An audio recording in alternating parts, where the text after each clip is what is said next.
2023-24 में शुरू की गई बिहार सरकार की नई योजना, कौन कौन सी नई योजनाएं शुरू की गई?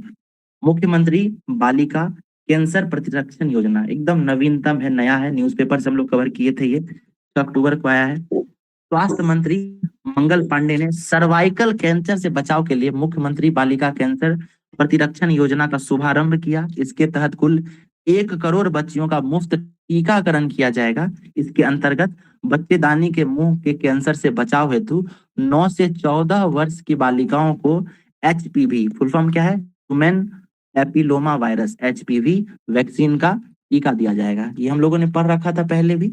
अगला है मुख्यमंत्री वाहन चालक कल्याण योजना, ये भी नया है, अभी हाल ही में आया ही है ये। इसके बारे में क्या है? इसके तहत ट्रक, बस, ऑटो, टैक्सी के ड्राइवर को बीमा, आंख की जांच, भारी वाहन चलाने की ट्रेनिंग राज्य सरकार देगी। ठीक है, नाम क्या है? मुख्यमंत्री वाहन चालक कल्याण योजना। अगला है बिहार लघु उद्यमी योजना, एकदम रट गया होगा आप लोगों को। मासिक पारिवारिक आय जिनका जो 6,000 से कम है, उनको 2 लाख रुपए तक की सहायता दी जाएगी, 3 किस्तों में दी जाएगी। ठीक है, यही था। और कौन कौन इसके लाभार्थी हो सकते हैं? तो बिहार के निवासी होने चाहिए, उनका एज 18 से 50 साल के बीच होना चाहिए। ठीक है, ये सारी चीजें थी। बिल्कुल। फिर है मेरी सड़क मेरी जवाबदेही, ये 2023 का है। देखिए 1 अगस्त 2023 का, इंपॉर्टेंट नहीं है बट पढ़ लेते हैं। सफाई कर्मियों के सम्मान में पटना नगर निगम ने मेरी सफाई मेरी जवाबदेही कार्यक्रम का आयोजन 1 अगस्त से 15 अगस्त तक किया था। ठीक है, पुराना न्यूज है, छोड़ सकते हैं। टुगेदर वी आर्ट कार्यक्रम, ये क्या है? पुराना न्यूज है। 7 अगस्त को कौन सा दिवस मनता है बताइए? बिहार सरकार क्या मनाती है? संग्रहालय दिवस। संग्रहालय दिवस। तो बिहार संग्रहालय में है ना, G20 देशों के कलाकारों की कलाकृतियों को प्रदर्शित करने के लिए टुगेदर वी आर्ट कार्यक्रम शुरू किया गया था। कितना पुराना न्यूज है, G20 से ही जुड़ा हुआ है। मिशन परिवर्तन क्या है? उप मुख्यमंत्री तेजस्वी यादव, देखिए ये यहाँ ये भी नहीं लिखा है, पूर्व उप मुख्यमंत्री लिखना चाहिए था, ये भी नहीं लिखा है यहाँ पे, है ना, सिंपल लिख दिया है। उप मुख्यमंत्री तेजस्वी यादव ने मेडिकल कॉलेज में सुधार के लिए मिशन 60, है ना, ये पढ़े थे मिशन 60, परिवर्तन करना था, रंगाई पुताई करनी थी जी सर। हॉस्पिटल्स की, वही है ये। हर घर गंगा जल 2022 का योजना है, गंगा की आपूर्ति करनी है। गंगा नदी का पानी को पाइपलाइन से पहुंचाना है, कहाँ कहाँ? राजगीर, गया, बोध गया, नवादा। शुरुआत कब हुआ ये पूछ भी चुका था, 28 नवंबर को बोध गया में इसकी शुरुआत हुई थी। और एक दिन ये लोग राजगीर में भी कहीं शुरुआत किए थे। एक ही योजना का 2 बार शिलान्यास किए थे, कंट्रोवर्सी हो गई थी, पूछ दिया था सवाल। कुल पाइपलाइन की लंबाई 151 किलोमीटर है। कुल बजट 4,475 करोड़ है।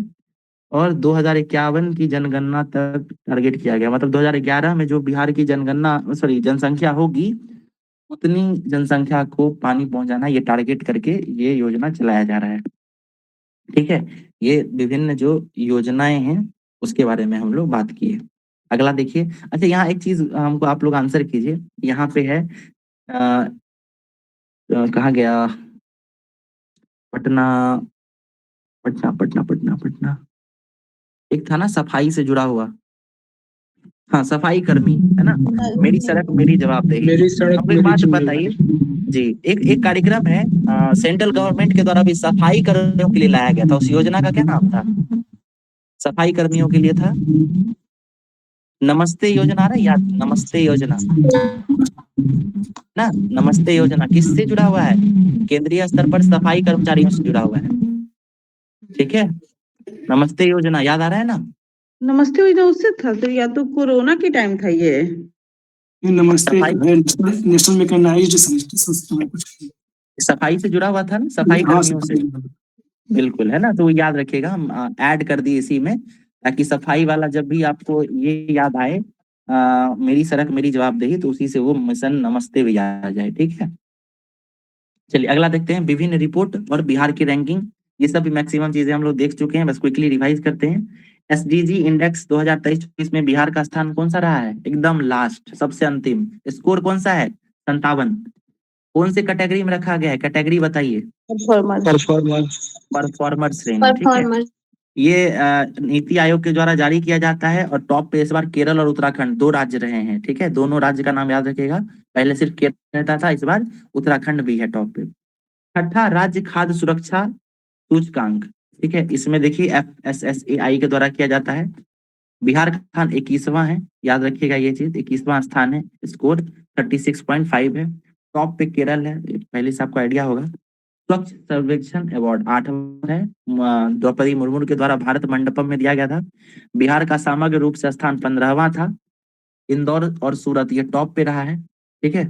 उसके अलावा देखिए लॉजिस्टिक्स प्रदर्शन सूचकांक, इसमें बिहार का स्थान आकांक्षी श्रेणी में है, ठीक है, श्रेणी जारी किया जाता था। और अचीवर्स श्रेणी में कुल 13 राज्य हैं। इसको हम लोग जो है करेंट सेंट्रल न्यूज देखेंगे, वहां से कवर करेंगे, ठीक है। ये क्लियर नहीं हो रहा है, बताइए। चौथा राष्ट्रीय जल पुरस्कार, ठीक है। इसमें जो है पहले स्थान पर यहाँ मध्य प्रदेश दिया, बताइए सही है कि गलत है। नवीनतम आंकड़ा क्या कहता है बताइए तो, कौन किसको मिला है राष्ट्रीय जल पुरस्कार? उड़ीसा। जी उड़ीसा को उड़ीसा मिला है। को ये मिला। पुराना न्यूज है, इसको आप स्किप कर सकते हैं, ठीक है। ठीक है, अगला देखिए राष्ट्रीय बहुआयामी गरीबी सूचकांक, ये हम लोगों ने डिटेल में देखा था, नीति आयोग के द्वारा जारी किया जाता था। सबसे ज्यादा गरीब राज्य बिहार है। सबसे ज्यादा गरीबी से बाहर निकालने वाला राज्य कौन सा है? यूपी। यूपी। उत्तर प्रदेश है। सेकंड पोजीशन पे बिहार है। Bihar head count ratio, head count ratio में टॉप पे कौन सा है राज्य? बिहार है। बिहार। बिहार, बिल्कुल बिल्कुल। बिहार में गरीबी का बात कर ली, और सबसे कम गरीबी भारत के केरल राज्य में है, ठीक है। स्वास्थ्य सूचकांक रिपोर्ट 2023 में आया था, नीति आयोग के द्वारा जारी किया जाता है। इसमें टॉप पे केरल है, बिहार का रैंक 19वां है, ठीक है। तो ये कुछ नवीनतम रिपोर्ट था और उसका रैंकिंग था बिहार का, ठीक है। तो ये अपना क्लियर